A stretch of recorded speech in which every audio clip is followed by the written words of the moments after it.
müssen trinkt und mehr uns Männer, wie uns Ossen durch die Mäd, die von Tradition geht kennen, wissen, was der Name wird, wie da drin in Kölsche Dienste, Stund mit Singer, Schlapper, Schnüss. So, jetzt haben wir heute einen Stammtisch, er weiß ja von ja nichts. Dieser junge Mann, der hat ja vor kurzem Geburtstag gefeiert, aber vorweg ist eben eine Karte rundgegangen, Leute so ein Level, wie es halt so ist. Ein nasses Auge, ein starres Auge. Der Stammtischbruder Wilfried liegt mit einer dummen Krankheit im Krankenhaus. Die Karte ist rundgegangen, ich fahre morgen zu ihm. Wir können auch nur hoffen, dass er schnell wieder gesund wird und da wieder bei uns ist. Ja, aber jetzt das lachende Auge. Vor kurzem ist ein liebenswerter Mensch, der musikalisch nicht mehr zu toppen ist, hatte seinen Geburtstag. Und war Thomas Küpper am 9.9. Der Beste war es für überall drin. Sie haben Radio Vatikan, habe ich das gehört. Da bist du ein wichtiger Mensch. Selbst Obama und Putin riefen an. Schon ja, der größte von uns. Ja, sind wir mal versucht. Ja. 88 Jahre ist unser lieber Ludwig, unser Alterspräsident geworden. Ludwig, der Krätzchensänger überhaupt, der nach Hand Köln. Ein Idol für Jung und Alt. Aber er ist in Fußstapfen reingetreten, plötzlich wieder, er wird den Popstar, habe ich gelesen. In einer jungen Band hast du dir was gemacht jetzt und du bist ja unverwöst. Der Bohlen rief mich an, DSD will dich haben, Deutschland sucht den Superstar. Da werde ich natürlich wärmstens empfehlen, dass du diese Stadt Köln auch da präsentierst. Dankeschön. Jawohl. Dann ist ja kein Telefonbuch rausgekommen, aber so schwer wie ein Telefonbuch ist es schon. Die Biografie von Ludwig Sebus hat unser lieber Hans-Jürgen Jansen geschrieben. Ein schönes Tag, lieber Hans-Jürgen. Und vor allen Dingen, und du geschrieben hast über Ludwig, der muss zur Fördersender weg. Und da ist er auch. Ich habe teilweise es gelesen. Vielleicht muss ich ein paar Sachen raus. Ja, so, jetzt habe ich mir heute überlegt, der Stammtisch läuft auf Ludwig Sebus, die große Seele von Köln. Sollst du einen Laudator nehmen aus unseren Kreisen hier, ist er zu Recht angefangen. Habe ich überlegt, Mensch, du hast doch den Hermann Tüttenberg. Hermann Tüttenberg, früher Schulleiter einer großen Schule in Wicklar, ein Herz, muss ich dazu sagen, der es immer verstanden hat, wenn man eine Lehrerin oder Lehrer ausgefallen ist, mit seiner Gitarre in die Klassen reinzugehen und der auf Mundartteppich gebracht hat. Er ist in Euskirchen groß geworden, er macht hervorragende Mundartsachen auf dem Eifeler Plattgebiet, aber er ist wirklich ein liebenswerter Mensch, dem muss man zuhören, wenn er seine Vorträge hat.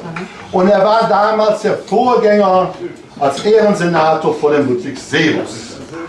Weit vor dir, lieber Sam, als Ehrensenator. Da möchte ich die Hermann Tüttenberg bitten, nach vorne zu kommen und eine Laudatio zu halten auf unseren Freund Ludwig Sebus. Verehrte Gäste, sehr geehrtes Geburtstagskind, lieber Ludwig Sebus. Selten wird sich ein Mann an einem hohen Geburtstag sicher sein können, dass sein Lebenswerk von Bestand ist. Darüber entscheiden andere. Aber eines gilt es hier zu betonen. Du, lieber Ludwig, nimmst seit Jahrzehnten über die Grenzen Kölns hinaus als Mensch und rheinischer Künstler eine Sonderstellung ein. In deiner von schalkhaftem Humor gewürzten, klaren und überzeugenden, sowohl sprachlichen als auch musikalischen Ausdrucksweise. Du hast immer mit den Menschen hier in der rheinischen Heimat dich zu verständigen gewusst, dich mit ihnen identifiziert und Wert auf den ständigen Dialog gelegt. Wenn ich als einer deiner Fans aus dem Landkölner Raum mit bescheidenen Worten dein Schaffen würdigen darf, so ist es vor allem deine Darstellung über den Wert der Heimat und seiner Menschen, die das Herz und das Gemüt in einer ruhelosen Zeit mitschwingen und mich zu dieser Aussage angeregt haben. Mich zu der Fülle deiner Ehrungen und Verdienste im Detail zu äußern, liegt mir fern. Jetzt bin ich auch zu wenig kompetent. Das würde bedeuten, eure Narrativ zu tragen. Deine Freunde kennen das besser. Unsere erste persönliche Begegnung fand im November 2000 in Riga statt. Du wurdest zum Ehrensenator der KG Klötefunk ernannt. Ich als dein Vorgänger hielt damals die Laudatio. Besondere Probleme mit dieser Aufgabe hatte ich nicht. Damals warst du mir bereits bekannt durch die Medien, über Tonträger, vor allem über besuchte Veranstaltungen, weiter über die Sammlungen von Gerold Kürten, von Ludwig Verlonert und den Verlagen Gierich und Kommer. Bei letzterem erwähne ich die Kölsche Weihnacht. Worum es auf mich aufmerksam gemacht hat mich jedoch einen deiner Fernsehauftritte. Du damals in blendend weiß, elegant, als Sänger in Gürzen, mit einer Hommage an den damaligen Prinzenkarneval, den Märchenprinzen, mit dem Beitrag Wer hat Dornröschen wach geküsst? Na wer dann? Der Märchenprinz aus Köln. Das war der eigentliche Auslöser, mich mit deinen Liedern und den Texten zu beschäftigen. Das waren Worte mit großer Ausstrahlung, heiter, nachdenklich zugleich. Worte, die von Herzen kommen, zu Herzen gehen und die Menschen hier am Strom bewegen. Beeindruckende Zeugnisse großer Heimatliebe. Spontan hast du damals an dem Senatsamt in Wickla den dir übertragenen Geldbetrag den Kindern der Donatus-Grundschule für die Gestaltung des Martinszuges überreicht. Der anschließend von dir mitgestaltete Festabend, unübertroffen in Witz, Wort, Musikalität, riss die Bewohner zu wahren Begeisterungsstürmen hin, was den seligen Norbert Burger mir gegenüber zu der Aussage gebracht hat, das soll den Ludwigens einen Norm. In sportlichen Abschnitten haben wir uns immer wieder gesehen. Bei Veranstaltungen in Riegler, einmal in Köln, in Lechenich, in Euskirchen-Storzheim oder bei der Verleihung des Bundesverdienstkreuzes an einem Ostertag im großen Sitzungssaal des Rhein-Erft-Kreises in Bergheim. Aus den Herzen vieler Karnevalisten spricht die große Hochachtung, wenn das Gespräch auf dich kommt.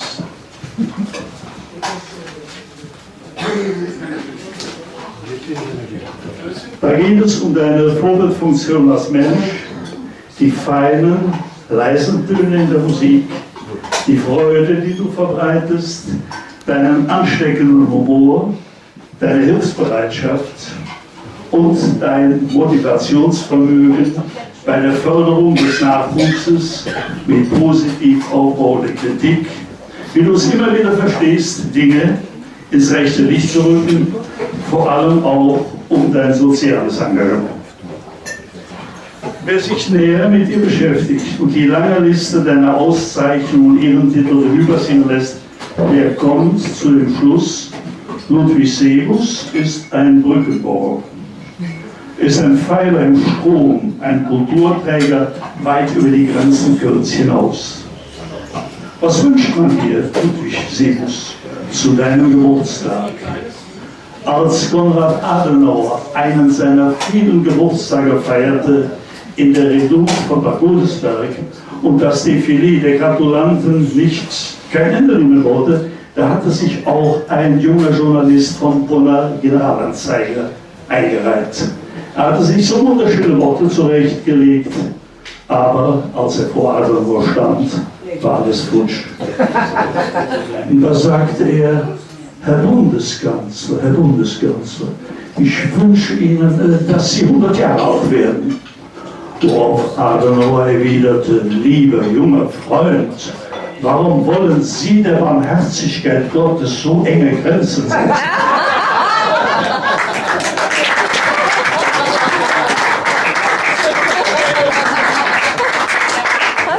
Lieber Ludwig, Ich habe eine Menge Wünsche für dich parat. Viele beziehen sich in unserem Alter auf geistiges und körperliches Wohlbefinden.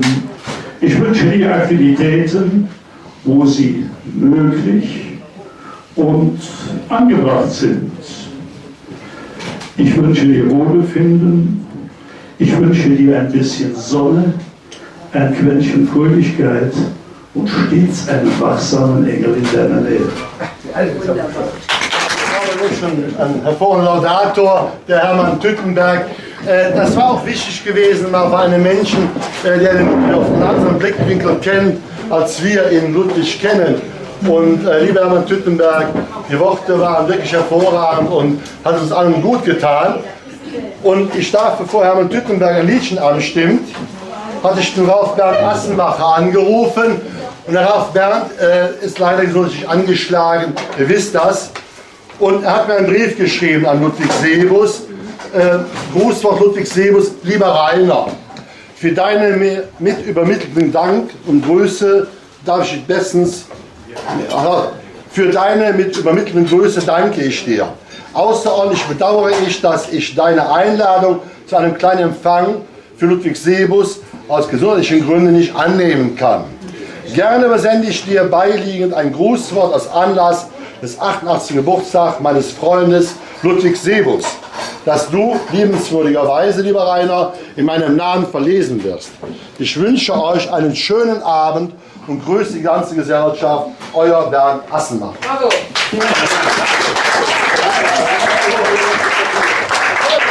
Und Ralf Bernd hat dir geschrieben, Grußwort aus Anlass des 88. Geburtstags von Ludwig Sebus. Lieber Ludwig, es ist mir heute leider nicht vergönnt, zu deinem 88. Ehrentag im Kreise deiner Freunde zu weilen. Dies bedauere ich umso mehr, als wir uns, wie du weißt, seit nunmehr 55 Jahren kennen und ich dich in höchstem Maße schätze. Deine Liebenswürdigkeit, dein soziales Engagement und deine Menschlichkeit zeichnen dich besonders aus und ich bin stolz darauf, dich meinen bescheidensten Freund nennen zu dürfen. Möge der liebe Gott dir noch viele gute Jahre schenken und dass wir in 2 Jahren deinen 90. Geburtstag in der dir zustehender Art und Weise gemeinsam feiern können. Ich wünsche dir einen schönen, wunderschönen Ehrentag und grüße dich und die anwesenden Geburtstagsgäste sehr herzlich, dein Ralf Bernd Assenmacher. Ein Duplikat der Ostermannsmedaille verleihen, die du nicht nur in gürzig anziehen solltest, auch demnächst an jedem Stammtisch.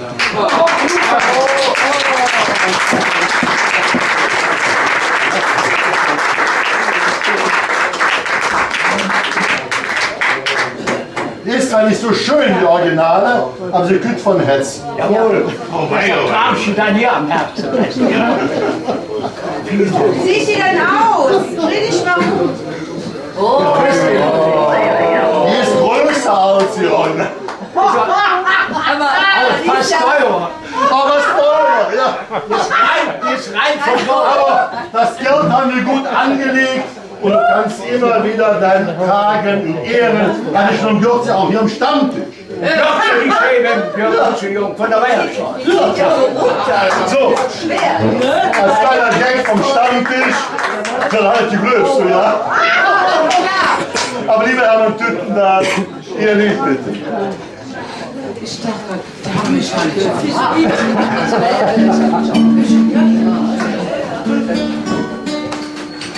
Was bringt dir hin, das schönste Fest? Sitzt du allein daheim und hast kein Yes? Wollen Glück zusammenkommen, die Stimmung ab, da wird gesungen. Mit Tröten und Trommeln, da trinken wir an alle Mann. Kommt uns zu gratulieren und ihr Geburtstag zu feiern, alle Mann. Nicht jeder Ton, der lädt hier liegen, auf Hu, auf Eve, man muss ihn kriegen. Wir wünschen dir von Herzen Glück, ne schönen Tag mit Dinge Glück. Mit Tröten und Trommeln denken wir alle Mann. Alle Mann, kommen uns gratulieren und ihr Bossa wünschen viele alle Mann. Alle Mann, halt dich gesund, so Lust hat sind. Und alle Daten nur so ne Schwingen, damit das Liedchen sicher klinge, was wir zusammen dann für dich singen. Mit Tröte und Trommel, da denken wir alle Mann. Kommt uns gratulieren und ihr Bossa wünschen wir alle Mann. Alle Mann.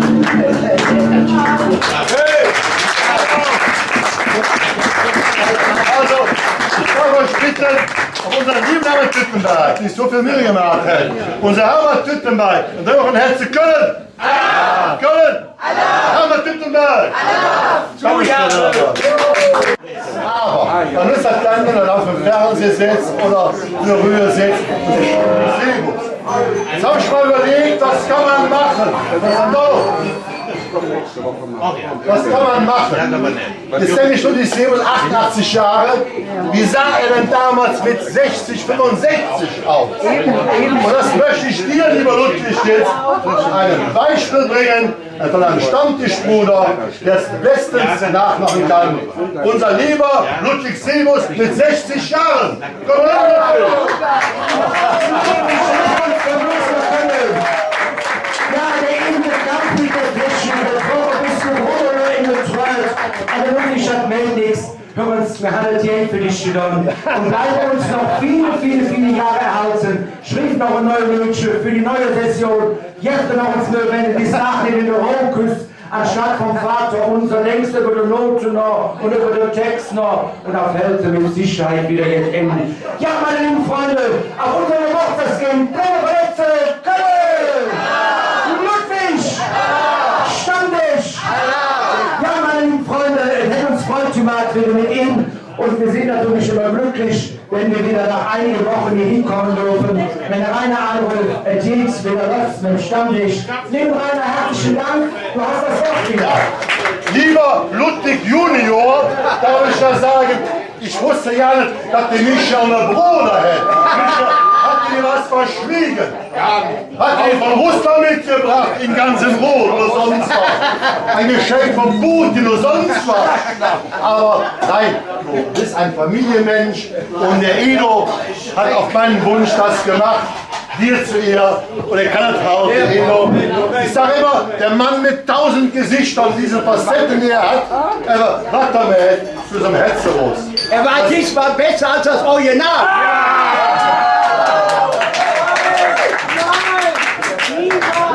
Also, das Schlimme ist nur, dass ich mir nicht sagen. Ich rufe mich sofort an, sagt einer, ich hätte gern den Süper und den Sebus. Das heißt, ja, kein Thema. Nicht verdient. Dann nehmen wir den mit, kassiere ab, er weiß ja nichts davon. Aber wenn die nächsten dabei, wenn das das Original kommen, dann sind sie alle froh und glücklich und der Ziehsohn wird dann die Kappe weiterreichen. Aber wir dürfen ganz besonders dir sagen, ey, du hast hervorragend gemacht. Und er muss natürlich auch jetzt das große Grußwort bekommen von Köln. Unser Edo, der von der Herze Köln! Köln! Edo!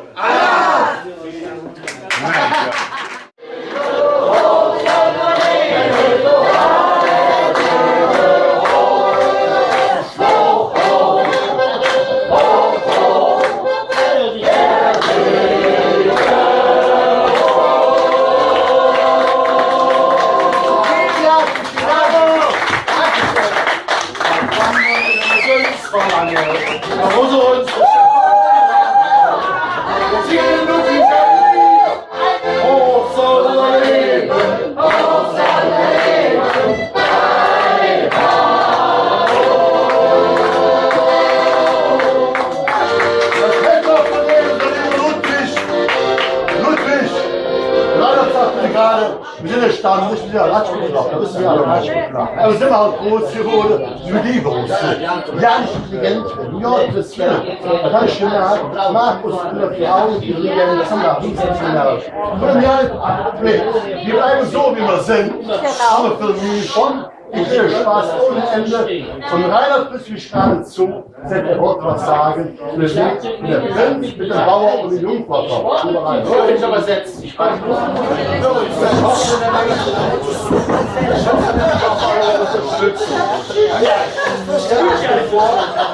Hier sitzt die Dagmar Weber. Der Vater hat ja vor x Jahren wo drei schöne Lied stehen, am Beten schon mal eine einzige Mal. Wenn wir unsere drei gestellt, der Prinzipation in die Lutz nicht einzieht, der Hügel am Weg von Führer bis Hinter, von Hinter bis Führer. Und meine Vision war, und das habe ich also dann auch schon mit dem Joachim Wüst gesprochen, warum singen wir nicht von der Prinz mit dem Bauer und der Jungfrau Goethe und empfangen damit das Dreieckstern, und wenn das Dreieckstern unterfüllt ist, und es singe dann, ach wäre ich nur ein einzig Mal ein Prinz, ein schmucker Prinz im Karneval, dann ist das eine runde Geschichte. Und da brauche ich auch Unterstützung. Ihr müsst das auch mal im Gespräch mit den Vertretern des Festkomitees sagen, da jeder eine wunderschöne Lied, da jeder sind 30 Jahre. Worum geht das nicht hier sogar auf der Prinzenproklamation? Da wäre doch eine wunderschöne Sache. Und wie gesagt, wenn oben der Prinz steht, wir sind dann zusammen, ach wäre ich nur ein Schmuck, ein einzig Mal, ein Schmuck der Prinz im Karneval, dann ist das Ganze eine runde Sache. Auch nach draußen hin. Der Prinz ist ein kölscher Prinz, der darf auch kölsche Summe wählen, auch wenn der nur ausmacht, der Bürsch nicht ist. So, danke schön. Danke. So, was er gerade sagte, und das hat schon gefruchtet. Ich habe mit Leuten wie er gesprochen und habe auch damit Standpunkt gesagt, ich zu Menschentypen stehe. Und es hat gefruchtet, dass dann die Direktion gesagt hat, wir machen in 3/4 Stunde einen Film, der wird Karl Sonntags ausgestrahlt über Ludwig Sebus. Das war der erste Punkt, den ich dann als kleiner Ostertag so ein bisschen hingebracht habe. Jetzt kommt der zweite Punkt, wo ich schmunzele, komme ich dran vorbei, Giesbert baut es nach diesem Film. Das ist schön, er wird die Jude sagte, aber das Interview, Super Sebus, mit der Rüdiger Daniel und der mit, ist immer platzen. Und siehe da, der Rüdiger rief mich an, der Schreiner, ich habe einen Auftrag bekommen, für das Interview. So, ich komme an den vorbei, ich sage, Thema ist ein guter Mann, er macht gute Sachen, aber die Chemie passt unter Menschen manchmal nicht. Wo Menschen zusammenkommen, ist es manchmal leer so. Er macht aber sehr, sehr gute Sachen, aber da bin ich froh, dass der Film läuft. Dann kommt demnächst eine andere schöne kleine Geschichte, wo wir auch dementsprechend 3/4 Stunden machen können. Ist mir zugesagt worden von einer bestimmten Stelle. Da kann ich heute nicht drüber reden, aber da können wir ein bisschen Stammtisch mit hinbinden. Auch Freunde Stammtisch einbinden. Der Michel ist nämlich erst geboren in Köln. Leider ist die Seele nicht mehr da. Man muss wieder zurückkommen. Wir müssen wissen, wie sie Geld verdient haben in den 15 Jahren. Der größte Sender von Europa, der Geld genug hat, aber wir können nicht so rüber. Und das ist nicht schlimm. Da bin ich froh und glücklich, dass wir zuerst einen Anfang machen und die Leute schon mal mitgesehen.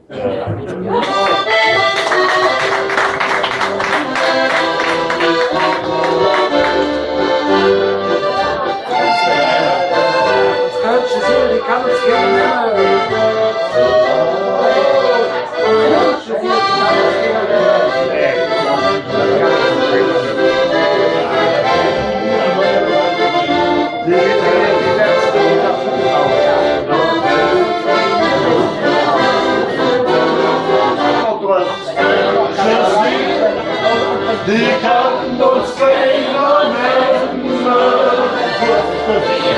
Der Herrgott gegen uns gedacht. Und der muss bis zum letzten Leben. Denn allein noch ist der Schatz verwahrt.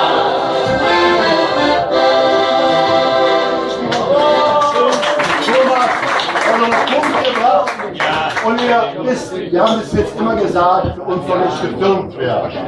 Heute darf ich für den Gregor Rotaris bedanken, der sagt, Rainer, ich mach das dann, ich halte mich da dran, sagt er.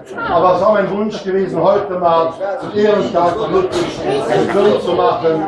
Und ihr könnt dann am nächsten Stammtisch, den Gregor wieder kommt und wird den nächsten Stammtisch abends besuchen. Und ihr hättet es nicht mehr, da kann ich für 2 € nur selber wir geben die von denen dann so. Prima, besten Dank für deine Mühe und Hilfe wurde hervorragend. Jetzt sollte man, sag ich mal, so Viertelstunde oder 10 Minuten, ein bisschen Müffele, Schwade und dann kommen Aufmeister, wo ich mich ganz besonders freue. So, jetzt haben wir zuerst ein bisschen Schwade und dann bin Aufmeister, sei 80 ohne Ende, ihr wisst wer es ist, ich lasse es uns an Freue, Lennart König, bis Lichter.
Wir haben bis jetzt immer gesagt, für uns soll nicht gefilmt werden. Heute habe ich mir den Gregor Rotarius bedanken. Der sagt, Rainer, ich mache das denn. Ich halte mich da dran, sagt er. Aber es war mein Wunsch gewesen, heute mal zum Ehrentag von Ludwig einen Film zu machen. Und ihr könnt dann am nächsten Stammtisch, wenn Gregor wieder kommt und wird den nächsten Stammtisch öfters besuchen. Und ihr hättet es, liebe Kerl, da könnt ihr die 2 € und du selbst hören. Und er, dem Ludwig zu sagen. Nicht viel. Ja, liebe Freunde, es ist mir eine hohe Ehre, einem älteren Kollegen heute was da Ja, hast du schon viel Geschenke gekriegt? Die da vorhanden haben wir hast schon viel Geschenke gekriegt, aber ich habe doch was ganz Exquisites mitgebracht. Ja, gib das Ding dann so rüber. Lieber Ludwig, nun kriegt man oft an solchen Tagen viel Zeug geschenkt und zugetragen. Doch meistens ist es immer jetzt, was du schon haufenweise hättest. Drum habe ich dir heute mitbedacht, was ganz Besonderes mitgebracht. Auf diesem Flaschenetikett steht Weißwein Mosel, Kabinett, abgefüllt im Weinhaus Schmitz, Bergkastenfuß Privatbesitz. Habe ich irgendwo mal bekommen und habe sie mir dann mitgenommen. Doch kurz nach der Gelegenheit, da kam ich in Verlegenheit, das war im Sommer im August, Namenstag bei mir im Freund, dem Bötze Fuß, Geschäfte zu am Wochenende und ich habe noch nicht einmal geschenkt. So ist am Telefon verlangt. Ganz genau bist du Platz machen. Wenn du den Karl-Heinz ist Ich noch nicht einmal ein Geschenk. So ging dann, nee, hättest du mich was ja telefoniert. Geschäfte zu am Wochenende und ich hatte noch nicht einmal ein Geschenk. So jetzt. Oh nee! Also, los. Mal ein Jus und Jank! Ja, So ging dann dieser edle Saft zum ersten Mal auf Wanderschaft. Nun ist der Bötzefuß und auch seine Frau mehr ein Freund von Kölsch und von Schabau. So landete der edle Trank den Bötzefuß im Küchenschrank. Da dachte er an seinen Freund, den Müllers Hein. Das ist ein Freund von Moselwein. Dann besuche ich den mal im St. Johannes Hospital. Dann nehme ich dem die Flasche mit. Der freut sich und ich bin sie quitt. Der Müllers Hein auf Zimmer 103 war leider gar nicht gut dabei, hat nickend den Erhalt quittiert und hat sich dann von der Welt verdünnisiert. Er kam nicht mehr in den Genuss von dem Gesöff und Bötzefuß. Einsam stand die Kabinett bei Müllers Hein noch unterm Bett. Die Schwester hat noch in der Nacht die Flasche in Sicherheit gebracht. 2 Monate später war in dem Spital ein Weihnachtsfest für das Personal. Da war die Flasche wieder da, inmitten einer Tombola. Schön mit Tannengrün verziert und mit Nummer 80 dekoriert. Der Oberarzt, der Dr. Rasche. Ja.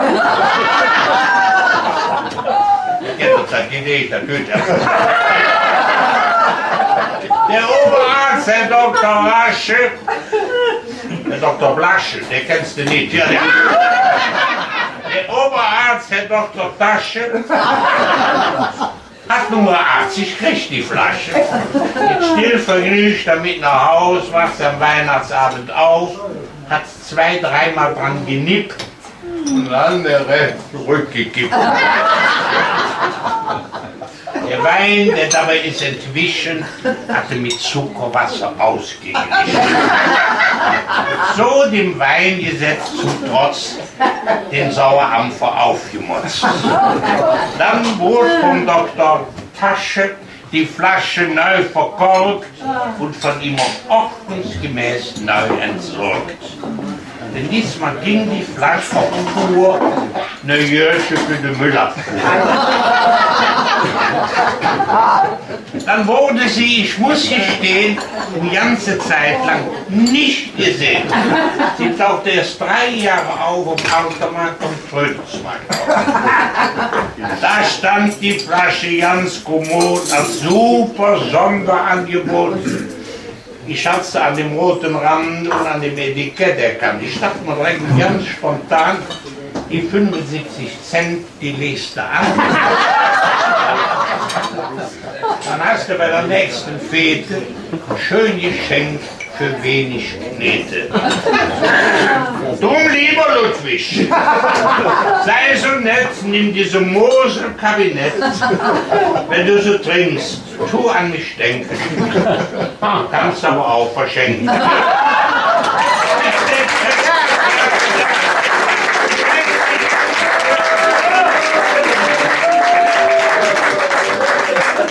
Guck mal rein, ich habe nur eine Hutze über und die muss dann zweiten. Nein, meine lieben Freunde, das ist ja so, ist ja ein halbes Jahr älter wie ich und das lässt er mich spüren. So hat er mich zum Beispiel mitgenommen auf eine größere Reise mit der Ehrenjahre nach Bangkok, Hongkong und Seoul. In Seoul war ein wunderbares Hotel, hatten auch Schlitzohren. Steil, nicht überall, aber sie ja.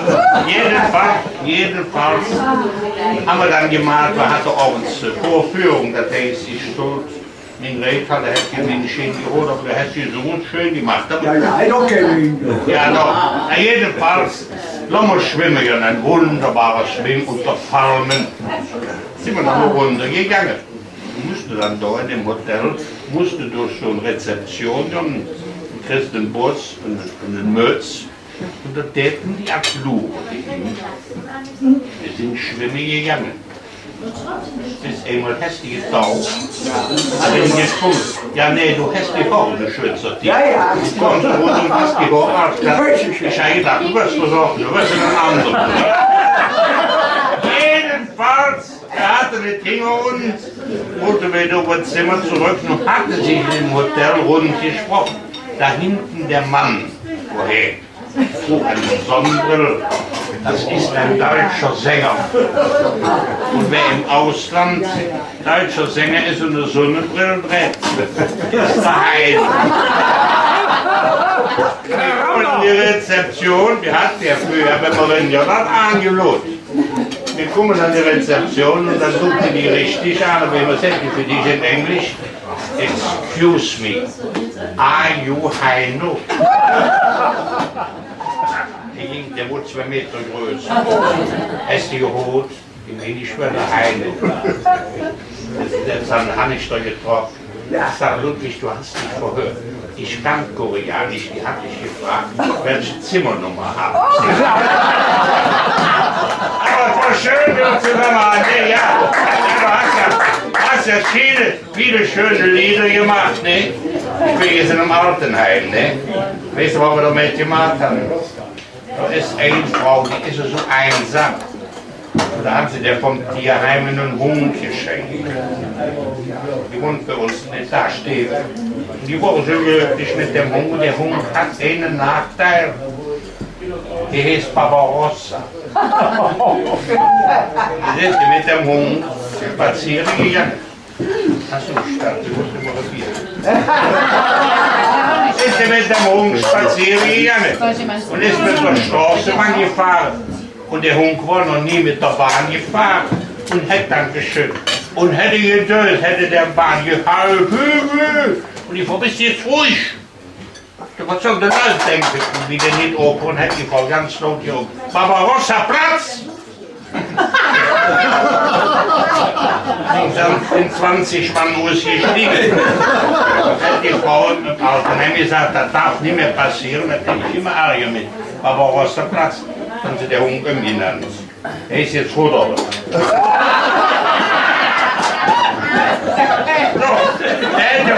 So, ich habe jetzt so durchgekriegt. Ich habe jetzt auf einer Produktion Pastorlet gemacht. Oh, schön. Es muss ja was Rheinisches, Deutsches hier hin. Ja. Ich singe dir jetzt ein deutsches Volkslied. An der Melodie wirst du den kennen. Klimpermensch.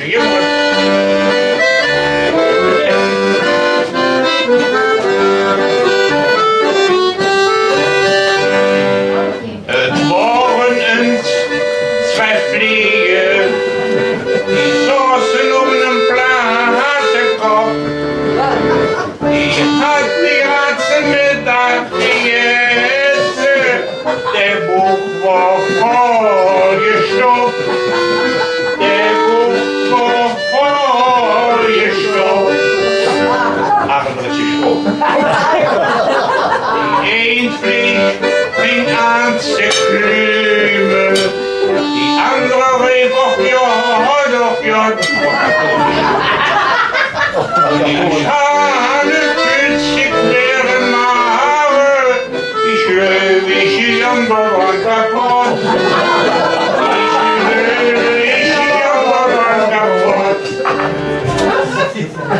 Dann täten sie sich strecken und puffen die Beine in den Hü.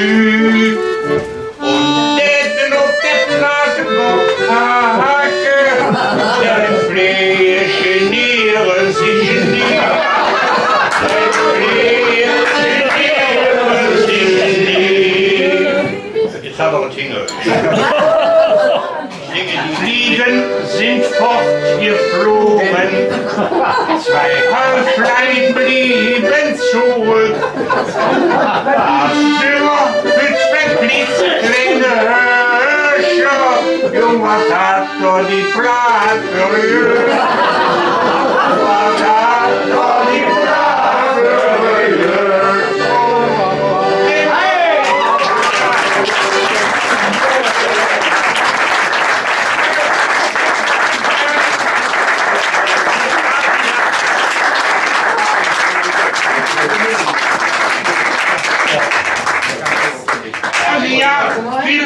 Ludwig, ich freue mich, wenn ich Geburtstag habe. Was Dann bringe ich dir ein Fleisch Schwingmehl. ja, schon. Auch für 70 Cent, ich weiß schon wo. Ja, am automatisch in Düre geworden. Freunde, wir vom Biopimmel. Wir bringen den Blumenstrauß mit und nehmen da auch wieder mit. Ja, liebe Freunde, ein Altmeister wie Karl-Heinz Jansen. Gregor, der liegt mit uns. Ein Rosenstein von Schutz. Wenn man das hört, wie ein Altmeister das vortragen kann, dann setzt man sich zurück, wo man am Kaffeetisch gesessen hat, eine 15 Jahre, wie uns Ältere gefeiert haben. Die haben mit Herz und Seele gefeiert. Waren überall in der Familie Schwelch dabei, bis sie Fürdrager konnte. Nicht so gut wie der Karl-Heinz, dafür ist sie ganz bekannt geworden. Karl-Heinz, diesen hervorragenden Vortrag, der spitze war wie immer, nur von ihr gewöhnt ist, sage ich Dankeschön. Bitte. Und glaubt mir, dass alle die Mädchen und Jungen nur Fans von Karl-Heinz Jansen sind. Nee, du musst noch.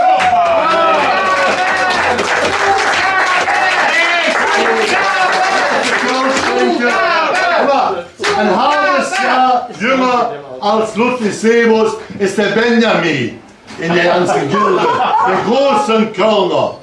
Dankeschön. Und eben rufen wir zu, drüben Hetze, Köln! Köln! Tschüss. Danke.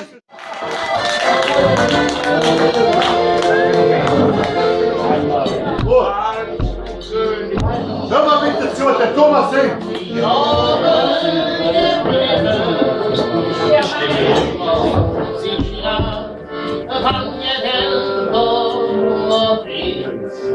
Het is zo, als dat die gesteren mensen als Hans in de zandkist, in de ogen, nur geluk.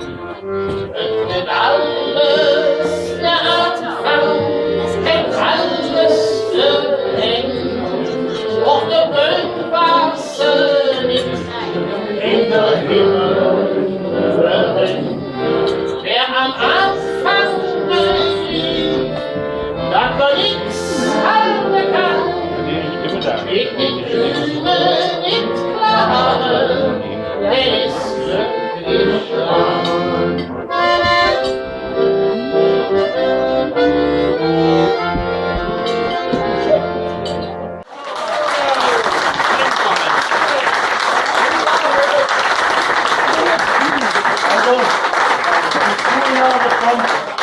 Ein Feingefühl hat, auch Gespür hat für Veranstaltungen. Und wenn ich dann so viele sehe, die Osman interpretieren, aber du bist der Beste, Thomas. Köln hat an dich eine Größe, nicht nur ein gewichtiger Mensch bist du, auch ein Mensch mit Herz und Seele. Thomas, danke für die Qualität, die du immer hast. Eine Größe für mich in Köln mit deinen Liedern, die feinfühlig sind. Und das immer gerade gesungen hast. Das ist der Tränen hoch. Furchtbar. Danke, Thomas. Ein Lied auf Klar auf Kölsch machen. Und mein Lieblingslied weißt du ja. Aber was du heute bringst, ist deine Sache zu Ehren von Ludwig Sebus.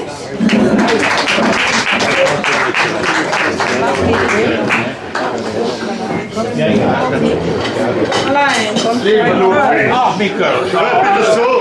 Ich gratuliere dir und mich an. Und ich sage dir, 81 Jahre schon und kein bisschen schlauer. 81 Jahre schon, wir hätten das gedacht. Auf dem Kopf, die Haare werden immer grauer. Jetzt bist du 81, hast aber noch geplant. 81 Jahre schon, wo sind die geblieben? 81 Jahre schon mit Freude und auch mit Leid. Manchmal hast du ehrlich übertrieben. Aber keiner da, der noch von Leid. 81 Jahre schon, die sind jetzt vergangen. 81 Jahre schon, kommen nicht zurück. und die letzte hat angefangen. Und wann es gut geht, bringen sie viel Glück. Und auch ich wünsch dir ganz viel Glück.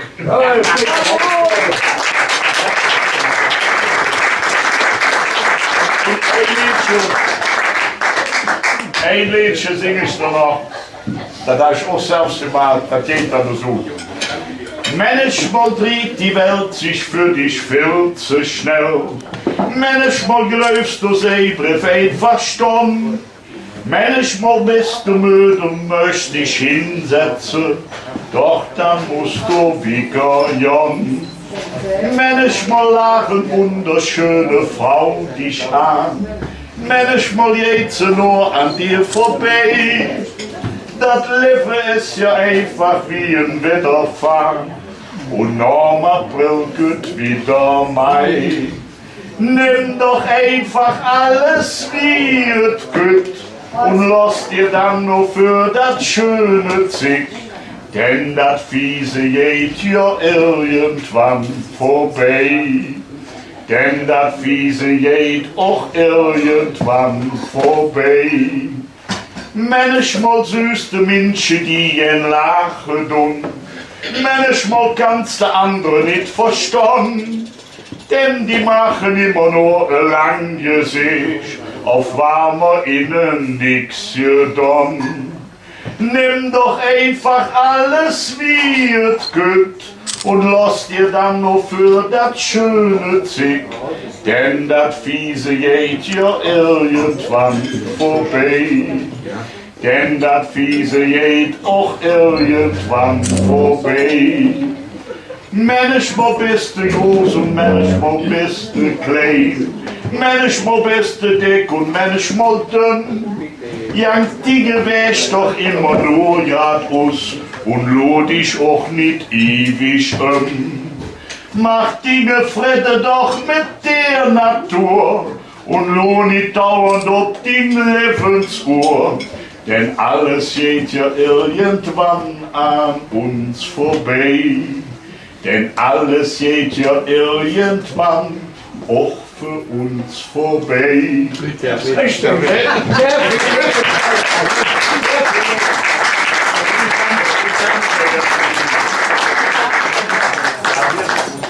Ja, lieber Peter, der Jung, der aus dem Hesserus, der um Kleine, ob Geburtstage singt und so weiter. Er hat schöne Liedchen gemacht und vor allem Peter ist ein echter Kirchentyp. Und wenn ich so sinnlich im Abend so ein kleiner gelaufen ist, lieber Reinhard, wir möchten wirklich eine Nostalgie-Sitzung machen. Nur vom Stammtisch. Und als Präsident Ludwigs Seehus. Da hörte mir die Philharmonie oder was sich der Jotz nicht vor. Nur am Stammtisch haben wir so viel Kapital, was ja keine Verein in Köln hat. Ich weiß es ja nicht, wo es ist. Und der kleine Stammtisch hat ohne die Leute, die heute fehlen. Aber eins weiß ich ganz genau. Eine kleine Zuhörermäßlo, nämlich sein Lieblingslied, weiß ich, dass es ist Mutter unterm Dach ist ein Nestel gebaut auf Kölsch. Ja. Sie zu Fühlchen und sing, hör dir dat bloß jetzt an, it singe Liedchen von Köln am Ring. Hör dir dat bloß jetzt an, ich sing von der Liebe und vom faste Leer. Dat klingt so wunderschön, dat klingt so wundervoll. Och Mama, wann ich so fühlsche doch wär, ich lebe, dann wär ich raderdoll.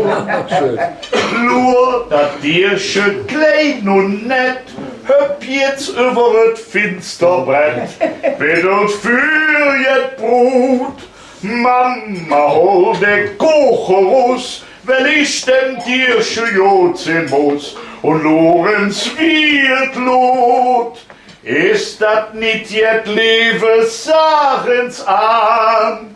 Und jetzt fängt wieder mit dem Singen an. Dirili, Kirilo, nehmet mich dat Fühlsche froh. Mama in der Kau sitze Fühlsche und singt. Hör dir dat bloß ins an, it singe Liedche von Köln am Ring. Hör dir dat bloß ins an, it sing von der Liebe und vom faste Leer. Dat klingt so wunderschön, dat klingt so wundervoll. Och Mama, wann ich so Fühlsche doch wär, ich läufe, dann wär ich raderdoll. Hör, ich sing jetzt noch ein Lied und wat aus unserer Welt noch weht, wann ma so Finger mäht, Menschen nicht dort nur Ohren, dat geht bloß fiese Zümmeln und deed uns ja nicht jod. Sag, ist dat dann nötig, muss dat sinn? Wo führt uns dann unsere Fuß im Kopf noch hin? Eine schöne Welt, wie wir sie haben, ich läuf dir viel auch minger. Mama in der Kau sitze Fühlsche und singt. Hör dir dat bloß ins an, it singe Liedche von Köln am Ring. Hör dir dat bloß ins an, it sing von der Liebe und vom faste Leer. Dat klingt so wunderschön, dat klingt so wundervoll. Och Mama, wann ich so ein Fühlsche doch wär, ich läufe, dann wär ich raderdoll. Schön! Lieber Peter, dein Applaus!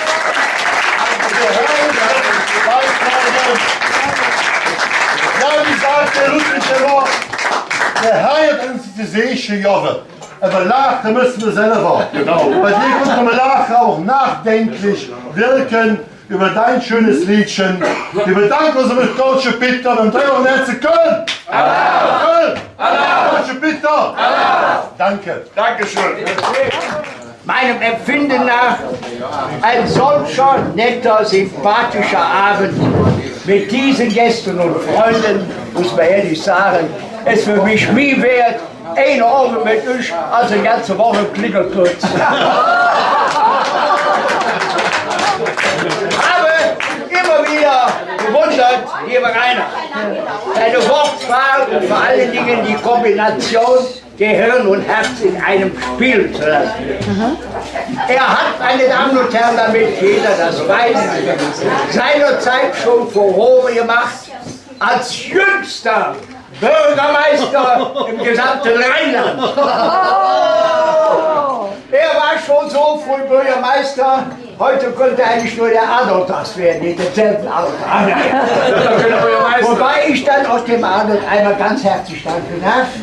Chef von Kölsch am Dom, und ich möchte sagen, der Arnold hat 88 Kölsch ausgeliefert, da ist mir gesagt worden, dahin nur 87, ich habe 187.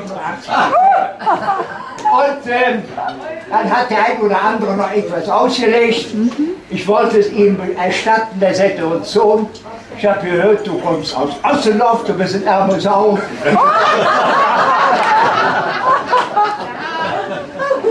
Lieber Arnold, vielen herzlichen Dank. Es ist immer sehr nett, wenn man solche Freunde hat, die gefällig, menschlich, sympathisch sind, wie du ja auch mit deinen herrlichen Plaketten hier, mit den Stecker. Ich werde dauernd bewundert, wie schön die gelungen sind. Aber vor allen Dingen immer wieder das Kompliment zu hören, Sie sehen auf dem Stecker schöner aus als Sie selber. Ich habe, liebe Freunde, zu danken.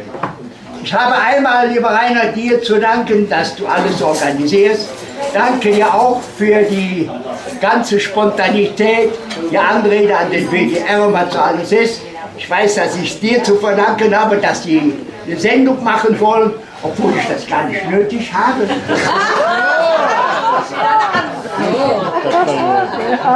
Ich habe ja Vertreter, eins du weißt es, ich habe Verträge, wie lange laufen die bis hin?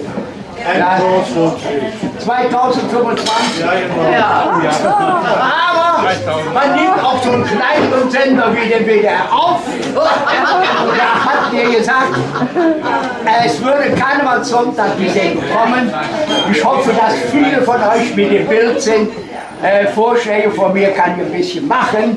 Ich werde vielleicht auch, wenn er sich benehmen kann und wieder als gut erzogener Bursche dagelt, meinen lieben Sohn Michael nachher.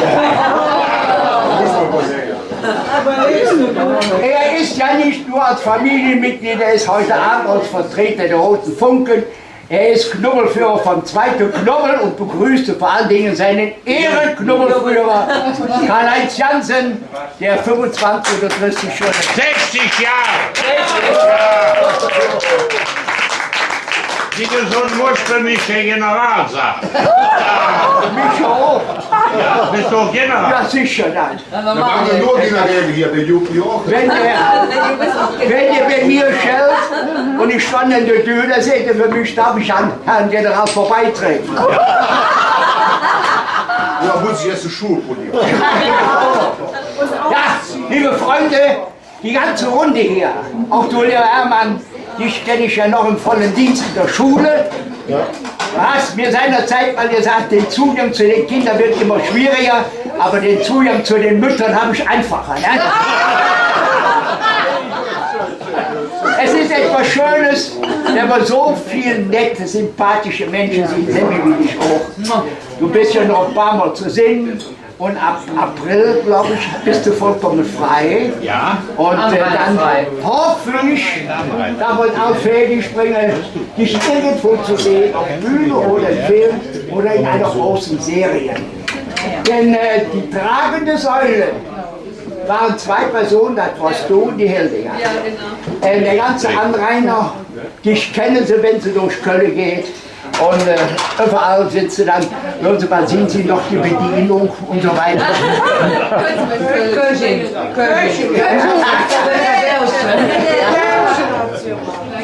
Es ist überhaupt eine schöne Sache, wenn ich den Thomas, den Heinz da sehe.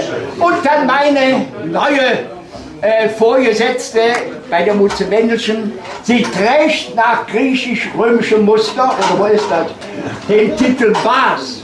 Der lässt sich nicht weiblich oder sächlich oder männlich einordnen, was existiert. Sie ist der erste weibliche Bas im gesamten Kölner Karneval seit 150 Jahren.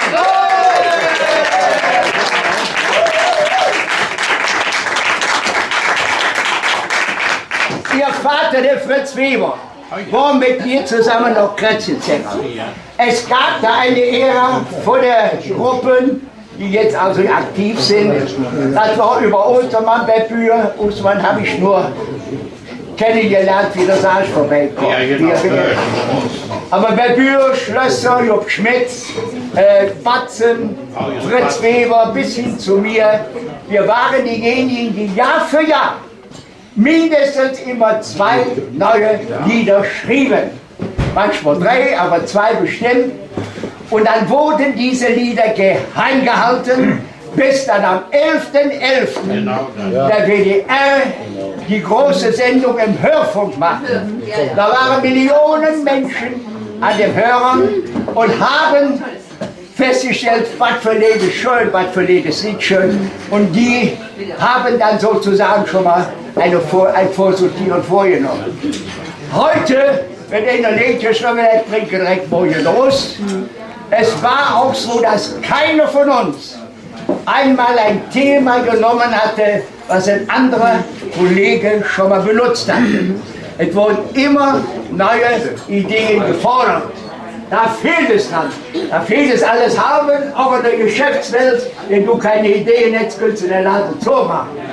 Jedenfalls, lieber Josef, hattest du die Idee, 88 weiße Rosen mir als Zeichen der Unschuld zukommen zu lassen.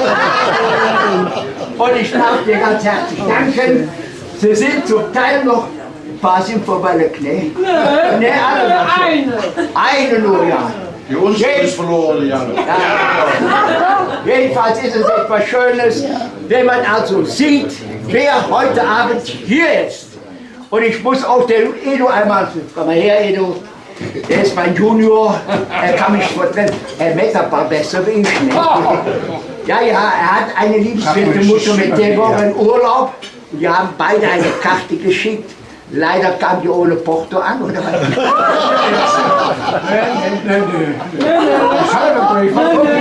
Das war die, wo wir sie abgemacht haben.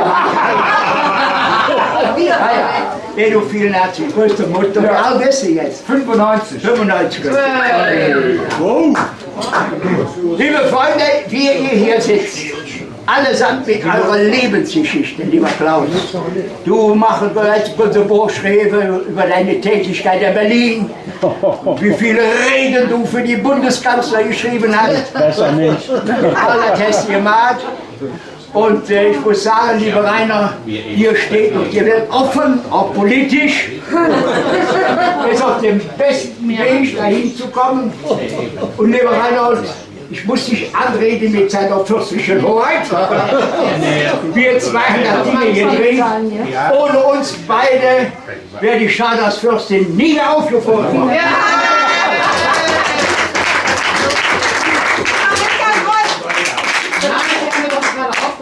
Doch heute kommen Autogrammwünsche an seine königliche Hoheit, den Fürsten von... Du bleibst ja immer nicht weiter. Ich habe einen jugendlichen Bruder, schreibe ich den Leuten und dann gebe ich die Anschrift weiter. Er kriegt dann damit zu tun, er hat nämlich im Büro, was seine Sekretärin ist, seine Frau, da geht das besser. Jedenfalls, lieber Reinhold, es war eine schöne Zeit. Er hatte nämlich zu seinem 75. Geburtstag. Nee, der kommt nicht. 70. Zum 70. Geburtstag hatte er eingeladen und da stand ich vor der Frage, die ich jetzt gestellt hatte da an das Opernhaus, ob ich in der Zweitbesetzung einen Freund mitnehme. Die Zweitbesetzung ist natürlich eine teure Sache, der kriegt die ganze Klamotte, alles wie der andere auch, kriegt dieselbe Gage oder noch mehr. Hast du noch mit? Und jedenfalls, er war mir direkt schon am Anfang ins Gedächtnis gekommen. Und da denke ich, der Reinhold ist im Moment noch nicht imstande, eine klare Auskunft zu geben. Wartet bis der ein bisschen besoffen ist.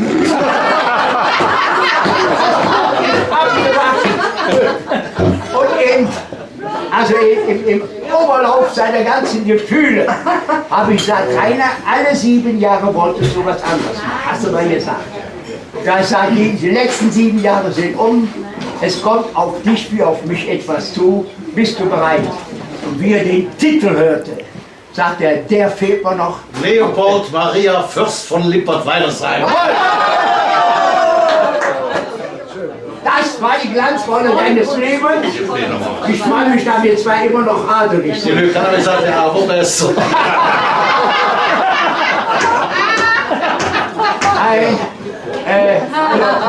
Voll schönes Haar. Ja. Jedenfalls, wenn ich so in die Runde schaue, sehe ich die Renate Baum. Das ist nicht ein zartes Pflänzchen, das ist eine kräftige Baumgewohne. Eine eine sogenannte wunderbare Linde, die rausspringt, ja. Und hat schon reingerochen in ihrer neuen Rede. Ich weiß nicht, ob sie heute bringen ist, ob sie es im Kopf hast oder nicht, oder ob du sagst, ich spare damit. Ja, ist schön. Mit dieser Rede ans Putzvor vom Autos wirst du gut durchkommen. Und wenn schon hier der Hans-Jürgen nickt, ein Mann, der über mich ein Buch geschrieben hat, mit 7 Siegeln,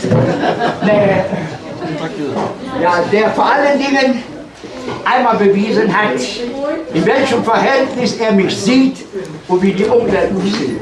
Wenn jemand eine Autobiografie schreibt, dann schreibt er von sich selber, denkt, das muss ich schreiben, das muss er nicht schreiben, der Sohn ist gut geraten, ist missgeraten oder sonst wie. Und all diese Dinge, die du dann im Kopf hast, die braucht dir keiner irgendwie, sagen wir mal, oder die nimmt dir jeder ab, wenn er über dich schreibt.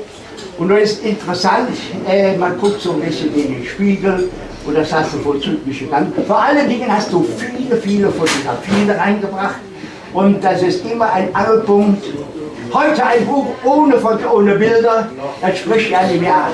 Wenn die Leute ein Bild sehen, ach, was ist da für ein Text, was man sloren, was passt dazu? So ist es doch. Ne? Und so darf ich dann dich als Schwester auch noch ganz herzlich begrüßen. Bist du die, du bist das Tante. Die Kleine. Bist du die Tante von ihm? Ich bin die Tante von ihm. Ich bin die Tante von ihm. Und Ja. von ihm. Und von ihm. Und von ihm. Und von dir auch. Hast du doch gesagt. Ich bin eine dreifache Tante. Ich bin eine dreifache Tante. Also ein Glück, dass die dreifache Tante Vermögen ist. Was ein Testament ist. Ja, klar, logisch. Ich muss Die Erbteil. liebe Inge auch hier einmal danken. Die Inge Hellwig ist der gute Geist in unserem Haus. Ohne die Inge könnte meine Frau nicht so sorglos leben.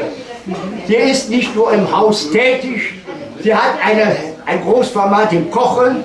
Wenn sie bei mir nicht wäre, könnte sie ohne weiteres bei dir anfangen.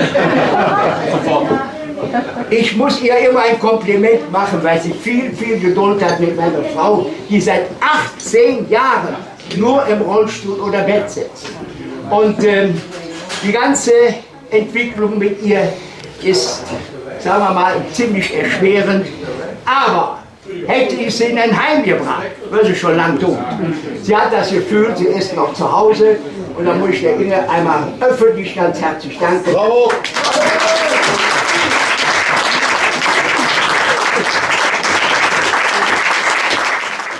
Unserem Jupp Stollerberg dabei bist, wo es heißt für ihn, dass er nicht unter der Räder kommt, sondern du kommst unter der Räder, wenn der richtig Krawall ist. Aber Josef, du bist jetzt wieder in Köln, du hast den Dom vor dir, hast vor allen Dingen deine Freunde nach und was willst du noch wieder? Das war über das, was du wolltest, dass du noch an der München warst. Und Freunde, ich habe es schon mal hier erzählt, sind also die man wirklich nur gewinnen kann, wenn man auch mit dem Herz irgendwie zu schauen vermacht. Und all die Dinge, die ich sonst in Rollen spiele, ob einer nur 1000 Euro mehr hätte wie der Heinz Monat oder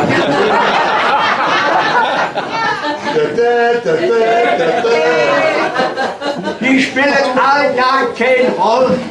Es ist wichtig, dass man zufrieden ist, dass man etwas erreicht hat, dass man vor allen Dingen, du kannst die Frau schon Größe näher, dass man einmal sieht, Karl-Heinz, man hat nicht umsonst gelebt und ihr beweist das heute Abend erst recht mit den Aufnahmen.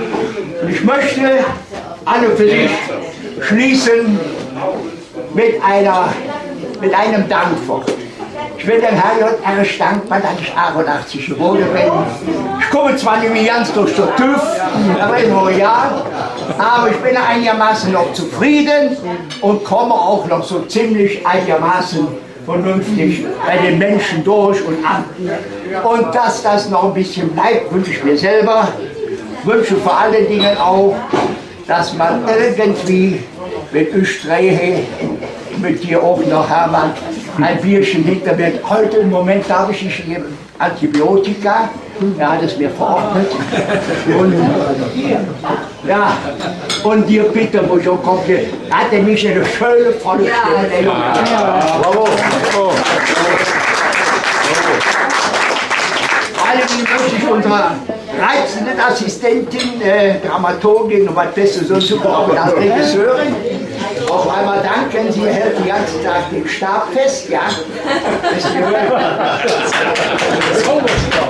Und hat das große Format, heute Abend alles mit aufzunehmen, die einzelnen Persönlichkeiten ins rechte Licht zu rücken.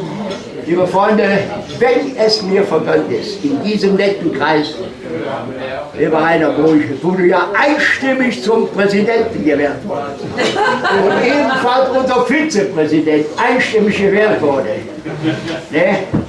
Da haben wir diesen netten Kreis einmal als Träger, als rheinisch-kölsche Kulturträger geschaffen. Haben wir zu sehen, hier bindet sich nicht nur der Geist, hier bindet sich auch die Seele und das Herz. Ja. Und in diesem Sinne, liebe Freunde, hoffe ich, dass wir noch oft zusammenkommen.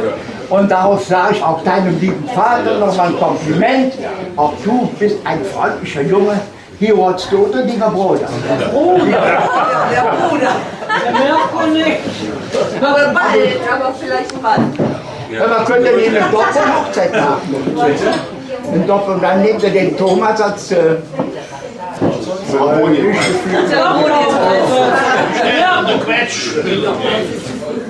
Mirko, du sagst Doppelhochzeit. Und ich sehe jemand verstreuen. Ja, genau. Schon seine Herren Hesig hat er für einen Freund gemacht. 88 ist nur eine Zahl. Was heißt das alles, lieber Rainer? Ich freue mich, dass ich Freunde habe. Freunde machen das Leben reich. Und aus diesem Grunde nochmal herzlichen Dank an euch alle.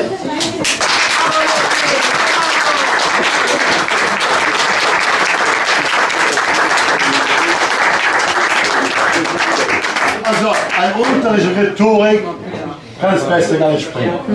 Wenn man dann sieht, wie Ludwig mit 88 Jahren jeden Einzelnen angesprochen hatte, mit schönen Worten, Worte, die aus der Seele kommen, so erfährt man auch seine Lieder. Wie er mit offenen Augen durch Köln gegangen ist nach dem Kriege, alle Kusteie wohnen. Er wird zu Weihnachten Kusteie Klör und. So ist er auch. Er ist nicht so toll. Aber wir können dankbar sein. Viele hier sitzen, da kann ich besten als Lied werden. Aber viele Worte von deiner Seele übernehmen wir. Wir gehen auch die Generation weiter. Und das ist auch ein Dank, die Generation, einen Sigus zu haben, der ein väterlicher Freund ist. Und dein Gedankengut für Köln können die Jüngeren nur weitergeben. Ob wir das schaffen, wissen wir nicht. Wir versuchen das in deinem Sinne. Danke, Ludwig Sigus.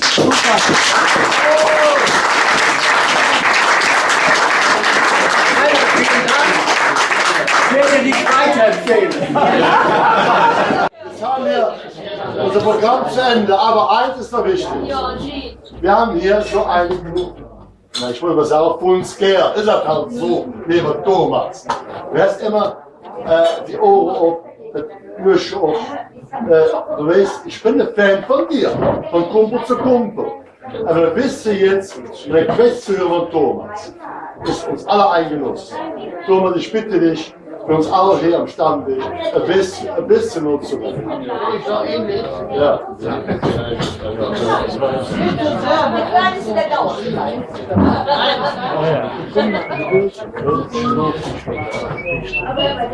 Ja, da sind die Stadtmatologen gespielt.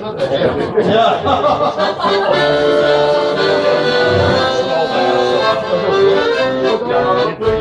Die herrlich weiße Kläfe, wann uns die Figur die quält. Manche Eiche, suchte Premiere, wann 80 Kilo hält. Doch ich damals geboren, ohne Strich in der Natur. Ich glaub im Hinten verhoffe, jeder Frau, wo ist er nur? Sag nicht immer, ich will zu dünn. Und wenn noch der Sinne, und wenn er mich stört so, an 60 Kilo, und wenn er Figur, an 60 Kilo, und Wiedersehen.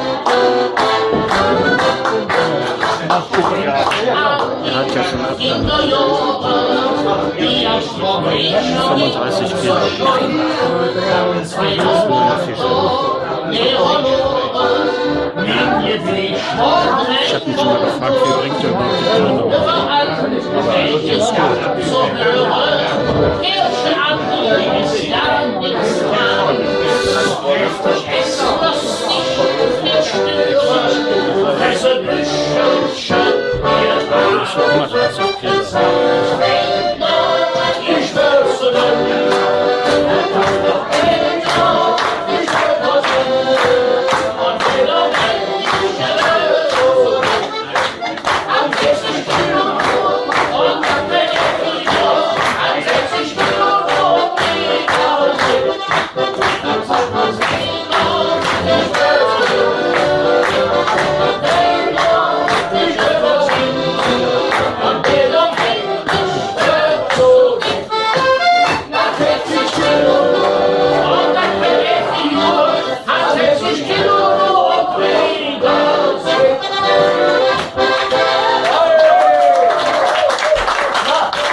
Wahnsinn, wie der Arnold.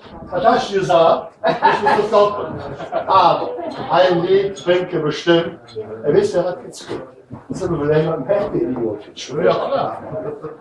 Wir haben in Liebklar eine Avositz und arbeiten. Ich habe mich gar nicht zurückgetrocknet. Die Avositz alle quasi mit mir.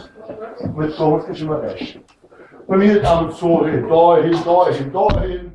Der Künstler, und Thomas der Brillenbranche zuerst gequetscht. Das machen alles so schon improvisiert. Aber dir, liebe Leute, zu Ehren, legt von Willi Ostermann, er kann nur singen.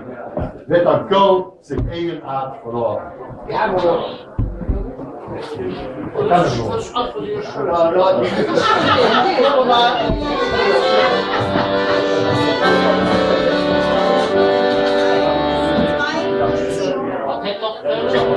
Sich Eigenart verloren, wie wohl das Leben, die am Ring zu nett. Glück ist man selber, sich nicht recht im Glauben, ob man eine Fimmel oder keinen hält. Der fremde Grund, der ist doch so verloren, als alle Kölsche schöner Gott noch kommt. Ich muss ich bloß die Gänse von mir verloren, wir sehen jedes Mal der Heimat aber vor das früher schön in Kolonia, wenn das Franz mit links normale Oberschien, wenn dort bitter Herzen in Kolonia, schön verkühlt schon endlich an so gute Wind.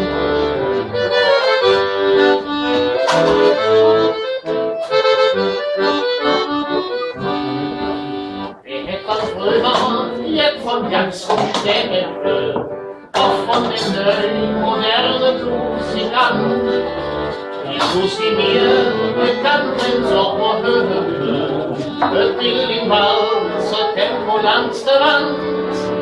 Moritz hat schon, oder macht ihr noch was?